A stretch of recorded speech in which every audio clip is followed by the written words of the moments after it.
Queria abrir para as perguntas, para os comentários. Eu queria já abrir, copiando o modelo do Guilherme, com uma pergunta eu mesmo. Transmitir informação só. Estou partindo do pressuposto que a gente está falando, já estou assim, tomando liberdade. Eu não sei se a gente está falando, eu não sei se tem alguém ouvindo. Mas partindo do pressuposto que se a gente está falando e tem alguém ouvindo, não está adiantando. O uso de psicotrópico sobe, a maconha sobe e etc. O que mais a gente tem que transmitir? Tem mais alguma mensagem? Porque eu penso, a gente transmite mensagem, por exemplo, contra o sedentarismo. Isso demorou, mas está caindo a ficha. Assim, as pessoas estão cada vez menos sedentárias, embora o sedentarismo ainda seja um comportamento prevalente. Essa mensagem a gente parece que está aprendendo a transmitir. E é uma coisa, guardadas as devidas proporções, semelhante. Assim. Lógico que depois o cara fica dependente, você não vai conseguir, só com informação, deixar de fazê-lo dependente. Mas a prevenção primária de não uso, de que não faz bem, de que tem outras formas de ser transgressor, de que tem outras formas de ser sociável, etc. Vocês têm ideia onde a gente está se perdendo, o que falta? Quem que gostaria de comentar? Então, eu acho que não está falando. Perfeito. Esse é um problema. Se vai ter gente ouvindo, se vai adiantar, é uma questão que eu sou basicamente jornalista, então eu estou, vamos dizer assim, estou do lado da oferta. Pelo que o Maurício fala, as esperanças são pequenas, né? Quer dizer, eu entendo que porque o que você está colocando é uma coisa muito mais complexa, quer dizer, está dentro de um contexto muito mais pervasivo e que eu acho que você tem um ponto. Mas, de toda forma, eu acho que tem que haver um esforço no sentido de dizer com mais clareza o que há a dizer a respeito da maconha. Tanto, por exemplo, uma informação que eu não tinha, que os níveis de THC nas maconhas atualmente utilizadas são altíssimos. Eu não sabia isso. Então, isso é uma coisa que precisa ser sistemática, precisa buscar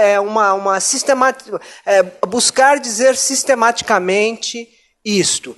É preciso buscar dizer sistematicamente que tem evidência, se é que tem, de que é um psicotizante, vamos dizer, para a pessoa na idade tal. Então, isto precisa ser dito com mais frequência e melhor dito. Não pode ficar a nível do pressuposto. O que eu acho é que entre psiquiatras, psicólogos, etc., as pessoas, profissionais de saúde, vamos dizer assim, tem o pressuposto de que maconha faz mal. Isso não é suficiente nesse clima de comunicação e nessa sociedade em que a gente vive. Não é suficiente. Se vai ter alguém ouvindo ou não, que é a tua segunda parte, aí é um outro negócio. Nosso trabalho é oferecer, né? A informação. Tem que fazer esse primeiro passo, oferecer. Todo mundo vai falar, vamos lá. Não, tá bom. Queria lembrar aqui uma das minhas experiências mais fortes na vida, e foi, aliás, a primeira vez que eu tive contato com esse universo aí da maconha, foi uma visita que eu fiz para uma escola americana, e fiquei muito impressionado, porque em todos os lugares da escola tinha cartazes assim, fantásticos. Não fume maconha, isso vai fazer mal para você. Na área comum dos alunos, vários cartazes. E aí foi a cena mais chocante que eu vi na minha vida, que era exatamente nessa área dos alunos, um garoto que não devia ter mais de 10 anos fumando maconha. Só que isso, gente, faz 45 anos. Eu tinha 14 anos. Fui participar desses programas de intercâmbio, né? Uau, genial. Passar um tempo numa escola americana. E aquilo eu fiquei tão impressionado, porque eu olhava e falava, não estou entendendo. Está todo mundo falando contra, e na escola inteira está todo mundo fumando. Eu mesmo não fumei, porque eu fiquei mais chocado com o contraste entre o que a instituição propunha e o que era a realidade, que eu falei, alguma coisa está muito errada aqui. Ninguém está falando com ninguém, ou uns estão falando, outros não estão ouvindo. Então, é uma coisa que realmente, desde quem está falando... Então, eu acho que, enfim, para mim é um tema que já vem por vários caminhos ao longo da vida. Eu dou de cara com questões graves, assim, que impressionam muito.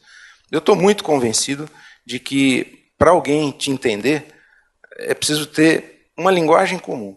E, hoje em dia, estatisticamente, economicamente, culturalmente, os jogos, em especial os jogos eletrônicos, representam esse espaço onde a linguagem é a linguagem da criança, onde a jornada do herói ela acontece num espaço virtual, e muito game design é baseado exatamente na jornada do herói, né? E em outras abordagens também, mas essa claramente ela é super usada, né?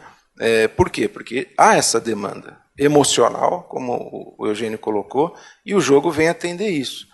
Curiosamente, o jogo ele também tem um lado de ser desenhado, de ser planejado para ser aditivo.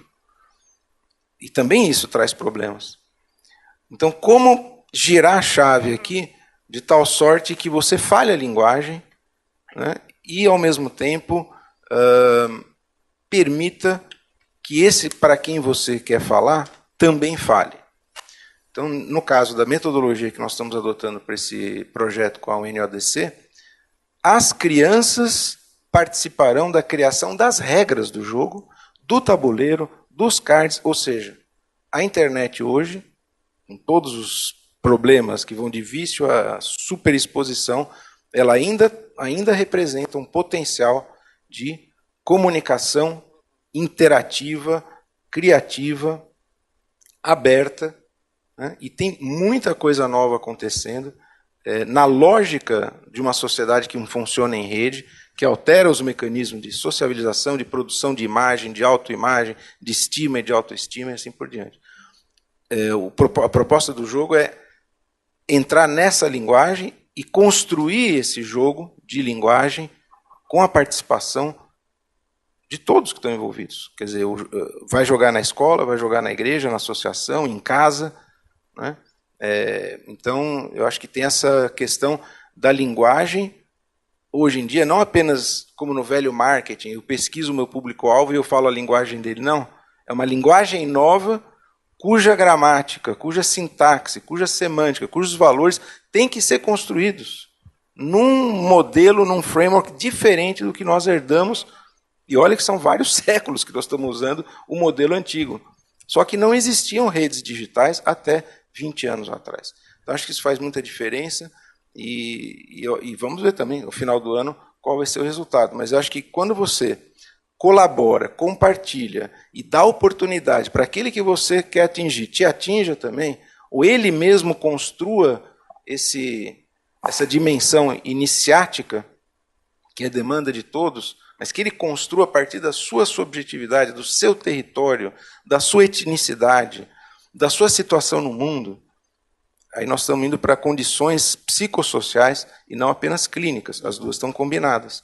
Então, eu estou muito entusiasmado com esse jogo, acho que ele vai também conectar com toda a discussão e o próprio desenvolvimento do jogo BioK, que não é voltado especificamente para crianças e é digital, mas tem um conhecimento subjacente que é comum, né?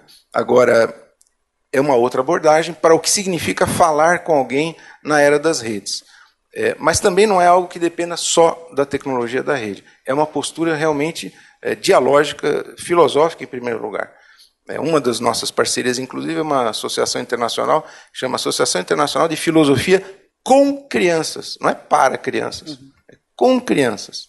Ou seja, como é que nós vamos discutir o que é a vida, o que significa estar vivo, qual é o nosso propósito como seres vivos. Não é para dar lição para as crianças, provavelmente vai ser aprender com elas, porque elas serão game designers. Né? Então, acho que hoje é possível falar em metodologias participativas, colaborativas, lúdicas. Né? Volto, insisto nisso, não é a repressão. Né? Talvez seja a premiação, E na economia comportamental também tem várias, né, que a gente andou discutindo, né, várias abordagens hoje, pontos a favor, pontos contra, mas o fato é que o design comportamental, a gente hoje está muito claramente diante desse dilema também, para falar das grandes tensões. Um Facebook que manipula o seu desejo de autoimagem, de imagem, é um modelo.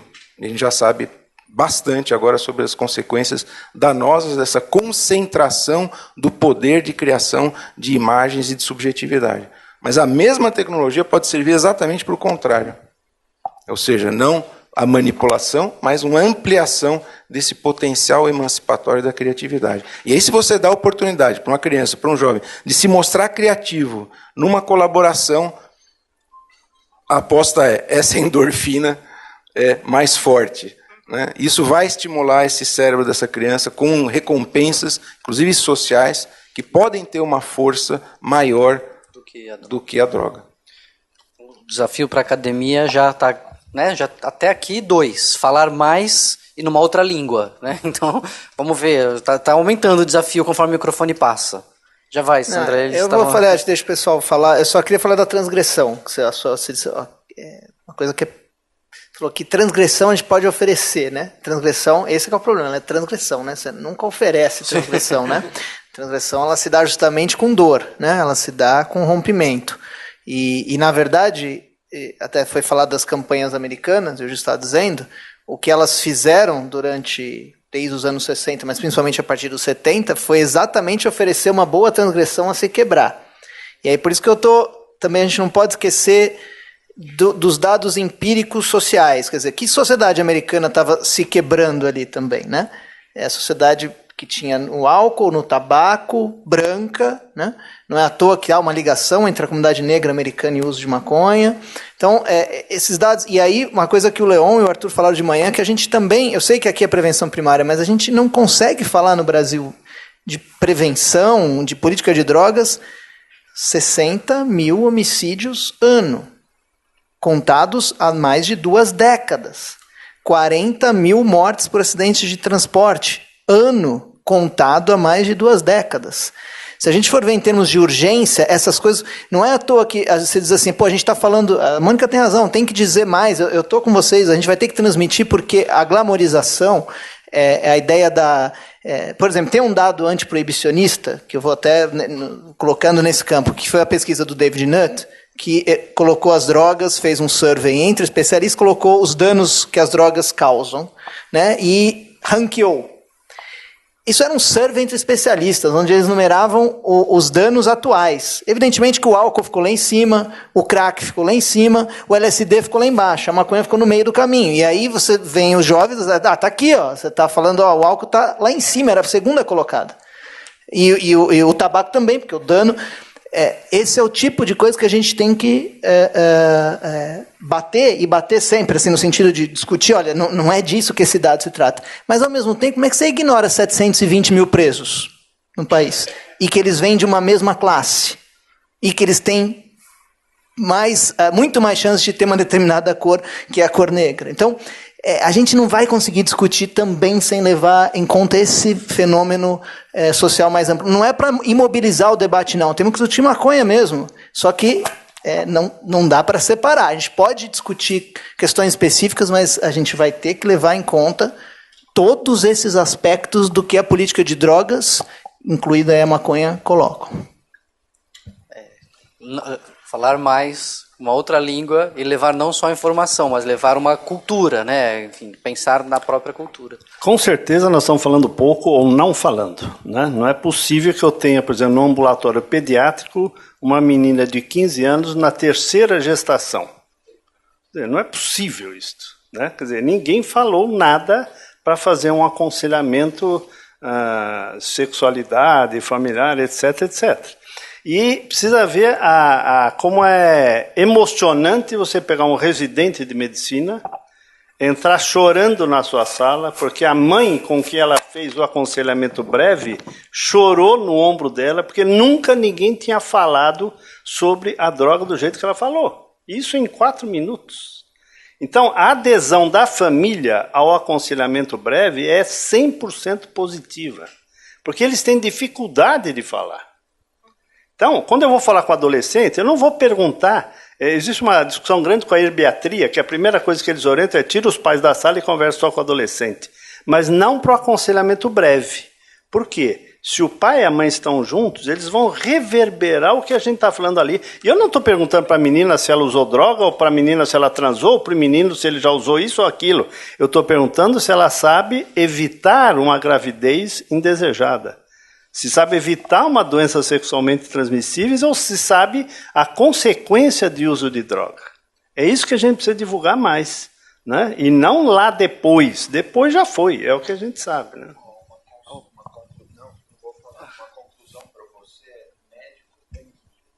Médico é a mídia, né? Não é o meio, é a mídia só, né? O médico é a mídia. Sandra. Não, eu queria colocar, me preocupou um pouco quando a Mônica fala que falta informação, quando a gente vive num momento onde esse jovem, essa criança é bombardeada de informação o tempo inteiro, e aí eu acho que eles se perdem, porque é tanta coisa que eu não sei o que eu escolho. E trabalhando com esses adolescentes, eu pedi que eles me trouxessem. Então, é muito interessante porque eu sou médica, então eles já vêm com uma pré-seleção do que a Sandra vai querer ouvir, então eu vou falar mal. Né? E eu falo, não, eu quero ouvir o lado positivo, aonde que está o bom disso. E eu aprendo muito com eles, porque eles trazem umas coisas assim que outro dia trouxeram a etiqueta da roda de fumo, as 10 regras para você usar de uma forma politicamente correta.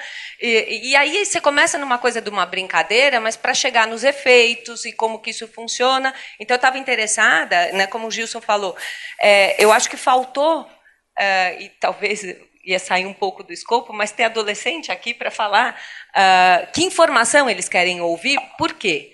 Porque, na minha experiência, por exemplo, uma menina falou para mim, se você falar que maconha engorda, eu acho que boa parte das meninas param de fumar.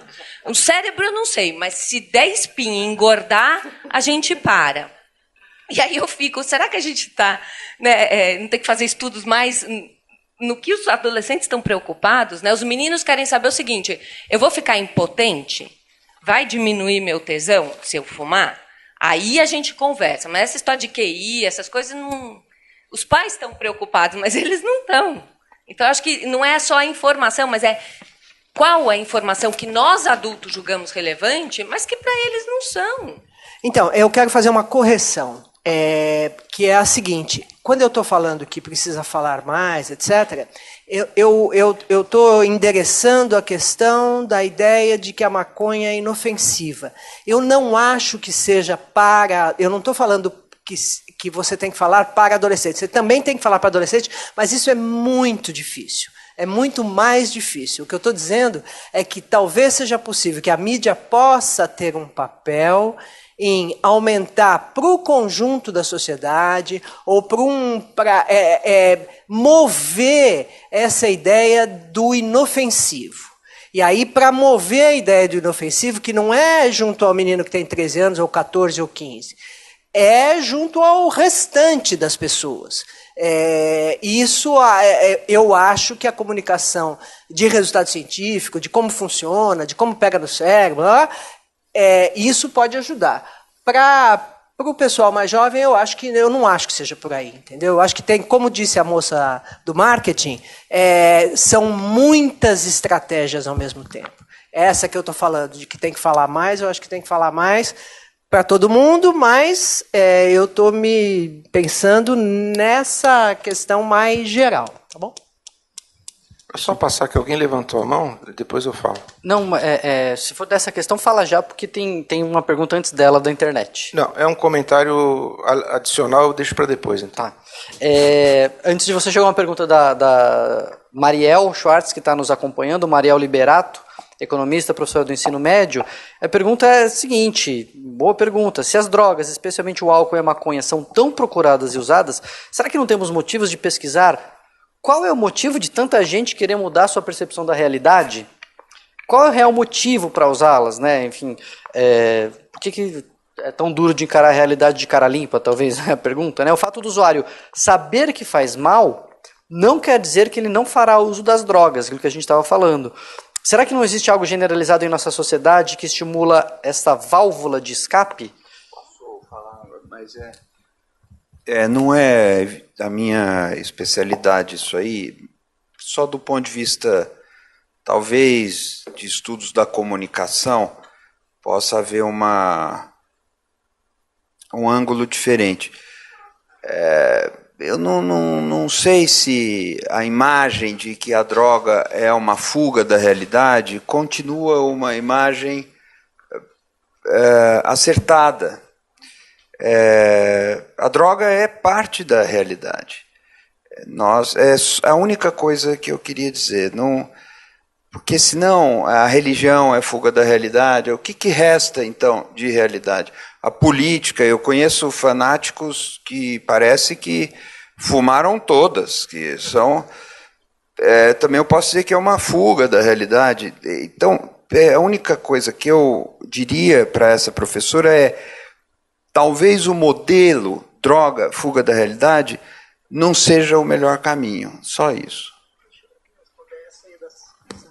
Eu acho que aí vem uma questão também de controle e de política, né? Que você deu um exemplo que eu fiquei pensando, que você falou assim, se disser que engorda, né?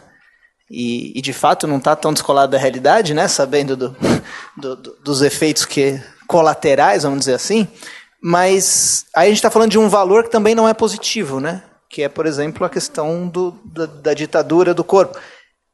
Não é assim, é uma discussão a ser feita. Cuidar bem do corpo é positivo, mas a quantidade de adolescentes sofrendo por conta disso também é grande. E por que isso é importante? Porque agora o Eugênio levantou isso e falou, eu conheço fanáticos políticos, parece, eu conheço ainda inúmeros. É que nem todo o controle com bom resultado é socialmente desejável. O Hélio sempre fala, às vezes, ali, né? Na Coreia do Norte está tudo bem com drogas. Né? Embora já tenha uma literatura que diz que a elite da Coreia do Norte consome, mas assim, do ponto de vista da prevalência, eu aposto que a Coreia do Norte tem os melhores dados, até porque se não tiver, eles fabricam os dados. Então não tem problema. A prevalência entre religiosos mais religiosa, apesar que aí não deu diferença, né, na pesquisa, que até achei curioso, queria ver se tinha alguma diferença intra-religião. Provavelmente é menor também, mas por isso que a ideia de informação, controle, ela é sempre muito ambígua, a gente está sempre no limite, porque o ato de usar droga não é como a dengue. Porque a dengue, tem alguém que vai falar, não, acho que a dengue é bom, porque a dengue forma caráter, o cara fica como... Não, mas com as drogas não, porque ela é um ato moral cultural. E aí vai ter as ambiguidades desse ato, é como a questão sexual. Né? Não dá para comparar, cair avião ninguém quer, dengue ninguém quer, agora droga quer. Quer porque tem questões relacionadas a prazer, a valores, e é aí que vem a dificuldade da comunicação. Meu nome é Janaína, eu sou psiquiatra também. Eu queria um pouco nessa parte da questão da linguagem, né? Que esse é um tema muito complexo. Quando a gente fala de coisas muito sérias. É um tema que polariza. A gente está falando de assassinatos, de encarceramento, né? Mas de que quando a gente vai falar com os jovens, que a gente precisa muitas vezes carregar no senso de humor, na leveza, né? Igual eu lembro, na minha época de graduação, quando eu fiz faculdade, ia para intermédio e tudo mais, tinha um slogan que, assim, você pega uma geração inteira de médicos que vai lembrar, quando ia para Santa Rita do Passa Quatro, que tinha uma barraquinha de churros, que era assim o slogan. Quem fuma, fuma a vida. Não fume, coma churros. Aquilo fazia um sucesso. Fazia um sucesso, assim, todos os estudantes iam lá e comiam. Por quê? Porque qual que era o nexo entre churros e cigarro, né? Mas só de fazer essa brincadeira, né, trazia e as pessoas tinham um impacto. Alcançava. Então, para chegar nos jovens, acho que precisa muito disso. Igual na hora que o João Paulo falou, né, que mostra lá aquela informação que coloca aqui os números e que quem fuma passa menos no vestibular. E aí você olha para o jovem e fala, tá vendo, deixa seu amiguinho fumar. Isso alcança, isso chega neles. Né? Porque justamente quando a gente está falando de coisas de um caráter moral, né, desse impacto, de controle, não adianta a gente simplesmente falar do lado perverso de tudo isso. Tem muito mais alcance na hora que a gente consegue levar com leveza, com senso de humor. Às vezes com coisas que aparentemente nem tem nexo, como, por exemplo, cigarro e churros, além do formato. Né? Mas chega neles. Assim. Então, de que essa linguagem passa por isso. Se a gente quer falar com jovens, a gente precisa né? Levar o riso, levar essa descontração, e eles vão brincar entre eles. Aposto que depois que você faz uma brincadeira dessa, aí vai brincar um com o outro. Não, fuma você, porque, né, vestibular é alguma coisa importante, todo mundo quer passar, então isso tem um impacto maior com a garotada. Quando o professor Valentim abriu a fala de manhã e colocou nessa, saiu a campanha lá do bicho preguiça, automaticamente surgem as piadas com a campanha. Talvez a gente tenha que inverter essa lógica. A gente tem que começar a fazer piada com quem usa, ou com o uso, não no sentido de estigmatizar, mas assim, lógico, né? Mas também a gente não pode cair no medo do politicamente correto, não. O usuário pode tirar sarro de quem não quer usar, e aí quem não quer usar não pode tirar sarro do usuário. Ou todo mundo pode tirar sarro de todo mundo, ou ninguém pode tirar sarro de ninguém. E aí eu acho que o humor como uma arma. Por que ditador odeia o humor? Proíbe caricatura e etc. Porque ele desconstrói. O humor desconstrói um discurso. E aí a gente está falando de um discurso que... E aqui a questão não é se maconha pode ou não pode, se é bom ou é mal, no sentido de permissão ou proibição. A gente está discutindo os efeitos e etc., prazerosos e perniciosos e etc. E existe um discurso, que é o que foi apontado aqui na mesa, assim, de que é o caminho, é o caminho da transgressão, é legal, está glamourizado, etc. E o humor pode ser uma ferramenta poderosíssima de desconstrução desse discurso que também não é verdadeiro, né? Claro, perdão. Eu acho que tem a ver esse comentário, mas também é uma sugestão, talvez para uma futura edição aqui, entre os temas que foram mencionados en passant, e que já se falou até de tsunami, né? O tsunami dessa nova onda e tudo mais. E realmente, eu tenho o meu lado aqui da área de comunicação e sociais, mas sou economista também. Então, realmente, não dá para falar mais uma dimensão que precisa ser mais enfatizada, eu acho, que é a dimensão econômica. Quer dizer, realmente, num país onde a maior fortuna é do grande produtor de cerveja, tá certo? Onde esse senhor, Jorge Paulo Lemann, faz uma fundação com seu nome, Fundação Lemann, que é a grande promotora do quê? Da educação. E que se pretende, inclusive, a referência, quer ser a referência para políticas públicas na área de educação. Gente, alguma coisa está errada aqui. É uma esquizofrenia onde eu tenho certeza que ele não fumou nada e nem bebeu nada. É uma lógica, né, capitalista muito clara. Eu vou lavar a minha imagem com uma grande operação de apoio à educação, à inovação, à qualidade em sala de aula. Enquanto isso, são bilhões circulando em todas as esquinas do país inteiro. E o açúcar? É bom o açúcar? O açúcar também é uma droga bastante antiga, mas olha o que virou o açúcar, né? Então, o álcool, o açúcar, acho que tem que ter essas leituras que a gente está fazendo, clínicas, psiquiátricas, simbólicas, mas é um império econômico que atende a demandas e que faz o seu marketing muito bem, como já vimos hoje de manhã. Philip Morris, todo mundo sempre fez muito marketing no cinema, no rádio, nas revistas. Isso é que é o tsunami, né? Por isso que a segunda transparência minha é o marketing. Que mercado é esse que nós queremos construir? Que regulação sobre as empresas na área de alimentação, bebidas, tabaco?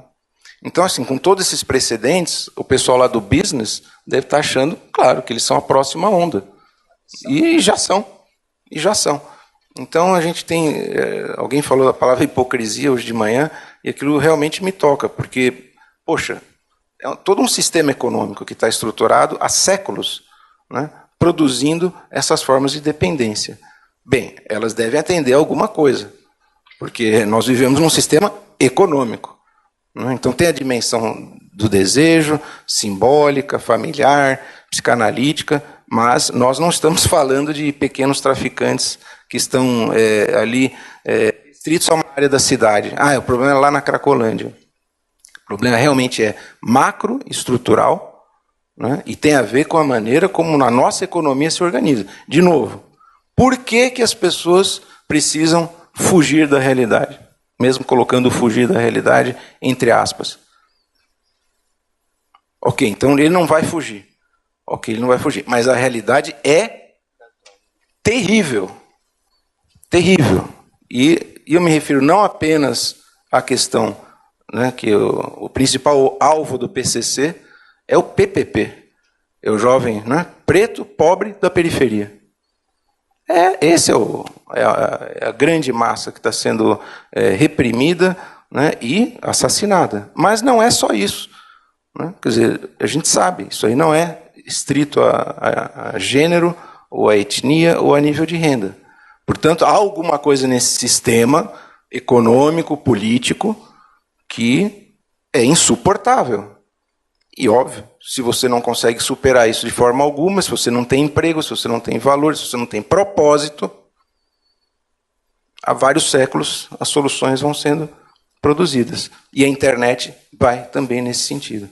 Então, de novo, quer dizer, há uma possibilidade de linguagem nova, mas os grandes interesses corporativos estão aí, e não são pequenos na área de alimentação. Não apenas desses alimentos que a gente olha de cara e fala, talvez eu não deva beber tanto, ou talvez eu não deva comer açúcar, né? Mas é toda uma discussão que vai desde o que se faz com os animais, do que se faz com a natureza, o que se faz com a água, né? Qual é o nosso modelo energético, no sentido mais amplo, não só da energia física, mas a maneira como a nossa sociedade, o Eugênio falou muito bem disso, organiza essas instâncias que conectam o sujeito ao meio. Né? E elas, sem dúvida, organizadas de forma capitalista, vamos falar com todas as letras, a exploração capitalista do desejo e do gozo é origem de uma mais-valia, né, que é o mais gozo. Né? Então não vamos também querer resolver tudo micrologicamente, territorialmente, quando nós temos, de fato, um sistema econômico perverso, onde as grandes fortunas são as que exploram a dependência e, a partir dessa dependência, pegam uma parte ínfima do que está faturando e faz uma operação para embelezar o tsunami.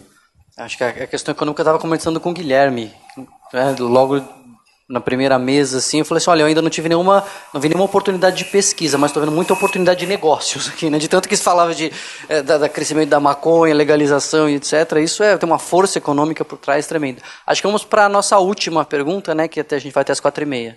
Ou comentário. Isso. Não, que ali fala 4h25, e aí já pensando na pergunta, você está na fila? Foi uma private joke canavamente. Ah, tá jóia. Olha só. Eu acho que eu concordo contigo também. O mercado regula os desejos. O Deus mercado é que regula as relações de consumo, as relações humanas, nos torna muito individualistas e nos torna o tempo todo sedentos de obter gratificações, recompensas, né? Porque nós vivemos numa sociedade do espetáculo, numa sociedade de grande cobrança, de grande competição. Conversando com esses jovens, há alguns que eu estou assistindo lá na universidade, jovens estudantes de medicina ou de faculdade de letras que consomem maconha. Alguns consomem até na forma de brigadeiro, uma forma até de ter ganho na universidade, vender brigadeiro com maconha. Realmente não é essa realidade de 10, 20 anos atrás que se fala. É um enfrentamento do estresse, é o enfrentamento das competições o tempo todo, né? Desde a entrada no ensino médio, o Enem, depois o preparo para a residência, para a pós-graduação. Então, tem diversas ondas de consumo. Alguns nem consumiam antes, passaram a consumir depois que entraram na universidade. E aí tem uma coisa perversa, que é patrocinada pela Ambev, que são as chopadas universitárias. Na verdade, não são chopadas, são chupadas universitárias, né? Porque aqueles jovens são atraídos para o consumo de bebida alcoólica. Muitos têm como alcoólico na primeira vez que vão, porque não consumiam antes, e ali é onde entra a maconha. A maconha é a primeira a entrar, mas ela traz as suas companhias. A indústria do tabaco tem moças e rapazes esbeltos, bonitos, que vão levar maços com 6 cigarros em grande parte dessas chopadas. Muitos jovens também são introduzidos no tabaco, né? Então, assim, acho que tem essa questão. Então, a primeira questão é enfrentamento e de uma realidade, né? de qual a maconha já faz parte ali. Estar na faculdade é estar num outro grau, num outro momento da vida. Você superou um grande desafio, então você pode e deve provar tudo. Né? Você já sacrificou demais. 50% dos alunos da medicina, lá da UFRJ, nos últimos 30 dias experimentaram maconha.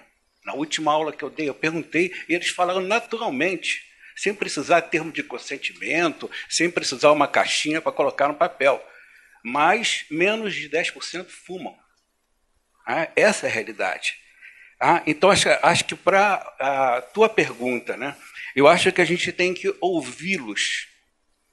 A gente tem que criar mecanismos para ouvi-los, não chegar com alguma coisa pronta. A gente tem que trabalhar com uma mensagem que tenha muita empatia, acolhimento, né? Até para lembrar a música do Belchior, né? Como nossos pais, né? Porque o tempo todo, a primeira pergunta que eles fazem, como muitos fumantes fazem também, mas o senhor está me orientando a parar de fumar? Ou parar de usar maconha? Ou o senhor já fumou? Bom, se você não fumou, não tem experiência para me orientar. Então, eu queria terminar dizendo uma frase de Albert Camus, que é preciso passar pela experiência. Nós não podemos negar aos jovens a possibilidade deles passarem pela experiência, mesmo que ela seja desastrosa. Mas nós temos que lhes fornecer informação para que eles possam, em passando pela experiência, tomar a decisão. E essa decisão seja uma decisão sábia e soberana, baseada na informação e na ponderação dos riscos e benefícios, que é decidir se ele pode ou não usar a droga. Porque nós não podemos ser uma sociedade proibitiva, porque a proibição atrai ao consumo. Obrigado. Comentários? Só eu acho, concordo, principalmente com a última parte, mas eu também acho que a gente tem que ficar atento, às vezes, a perceber que a realidade, né, são muitas, e a realidade da maior parte dos jovens não é a do estudante de medicina. Né? A realidade que está sendo vivida do ponto de vista de droga, de mercado de droga, de repressão ao mercado de droga, na maior parte do Brasil, não é a realidade desse campus. Né? E isso também tem que estar... então, não é o experimento... A experiência, a rotina estressante do vestibular, que é para se pensar assim, é o nosso mundo, mas é uma mãe, é uma família com materna, exclusivamente materna, que carrega uma situação difícil, que vai ao posto de saúde e sai com uma série de prescrições. Essas pessoas não estão chegando na universidade, estão bem longe da universidade, não chegam no mercado de trabalho, têm, na realidade, o seu contato com o Estado de outra forma. Tem muitas realidades aí com relação às drogas que não quer dizer que não tenha que ter... Talvez seja até pior para a gente pensar a prevenção primária nesse contexto. Talvez não, tenho absoluta certeza de que é pior. Né? Então é só para a gente também olhar as múltiplas realidades. Tem uma coisa que unifica todo mundo, né? Seja na periferia, na família pobre, na faculdade de medicina, está todo mundo achando que maconha não faz mal. Né? A mensagem é essa, né? Tá tudo, é uma mensagem que está... Não, mas se fosse isso, a maior parte... O Ronaldo apresentou aqui de manhã, são 75% das pessoas contrárias à legalização da maconha. Mas é muito mais moral, né? Me parece. Bom, mas porque ela provavelmente tem uma perspectiva de que maconha não é boa. Que não ser boa é diferente de ser errado. Pelo menos a minha sensação é que muitas pessoas acham que maconha é errado. Se faz bem ou se faz mal, eu não estou entrando, né? Eu acho que tem uma discussão, mas eu acho que a gente está exagerando um pouco ainda na permissividade com essa coisa do não. Eu não digo que não existe e isso não é crescente. Eu falei, a maconha vive seu ápice cultural. Uhum. Mas eu acho que a gente talvez tenha uma percepção que é parecida com a dos colegas que, quando foi feita a pesquisa que foi citada de manhã, não, todo mundo fuma, só 4% fumam. Né? Essa percepção um pouco generalizada. É como acontece com violência. A violência vai pautar a nossa próxima eleição.